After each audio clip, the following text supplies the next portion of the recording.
Okay, have you always been into harder music, heavy metal? No, I'm not even really into it now. Okay, what?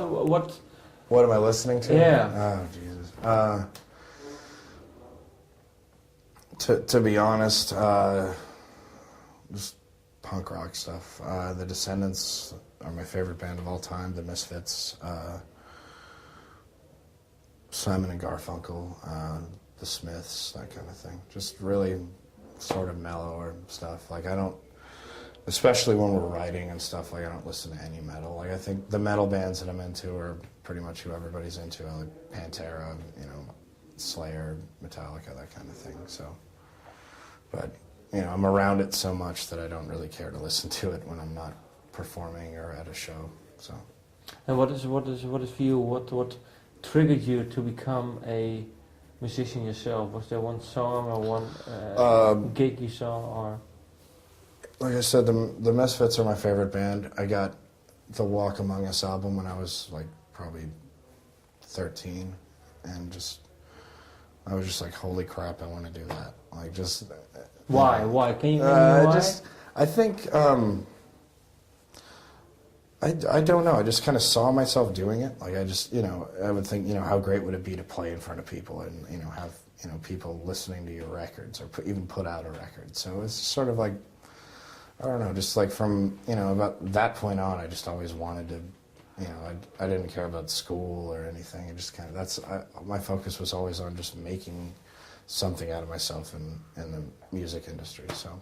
But always singing, or? No, I played bass actually for in most of the bands I was in before this, and even I was the original bass player for this band, and I had been in just a few other situations, and I just started singing randomly for a band, like just moved from bass to vocals because our vocalist quit, and figured out I could do it, and from there I rejoined the Agony Scene after being out for about a year, before we were ever signed or anything, so.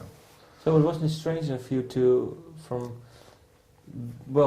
bass player to being a frontman, or was it something that? Yeah, it took. Obviously, I'm really shy. Like you notice I have trouble looking at you or anything when I talk. It was really hard getting in front of a lot of people. I'm really horrible with just social situations anyway. So I guess being that guy is kind of a challenge that I'm still kind of working on. Like if it's not a good show, I won't look at the crowd or